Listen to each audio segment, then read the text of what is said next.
Hello বন্ধুরা, তোমরা সবাই কেমন আছো? হেলদি লাইফস্টাইলে তোমাদেরকে স্বাগতম। বন্ধুরা, তোমরা যারা এখনো আমার চ্যানেলটিকে সাবস্ক্রাইব করোনি, নতুন সব তথ্য পাওয়ার জন্য আজই আমার চ্যানেলটিকে সাবস্ক্রাইব করুন। বন্ধুরা, আজকে তোমার সামনে আমি বাংলাদেশের প্রায় প্রতিটি জেলায় জন্ম হয় তেমন একটি সবজি নিয়ে চলে এসেছি। সবজিটি হলো বেগুন। বন্ধুরা, চলুন জেনে নেওয়া যাক বেগুনের পুষ্টিকথা।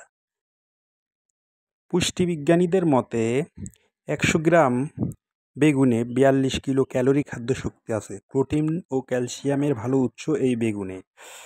তাই প্রতিনিয়ত আমাদের খাবারের তালিকায় বেগুন রাখা উচিত। এছাড়া হৃদযন্ত্রের সুরক্ষা, ওজন কমাতে সহায়ক, রক্তচাপ নিয়ন্ত্রণ, ক্যান্সার প্রতিরোধ, ফলিক অ্যাসিড সরবরাহ করে থাকে এই বেগুন। তাই নিয়মিত খাবারের তালিকায় আসুন আমরা প্রতিনিয়ত বেগুন খাই।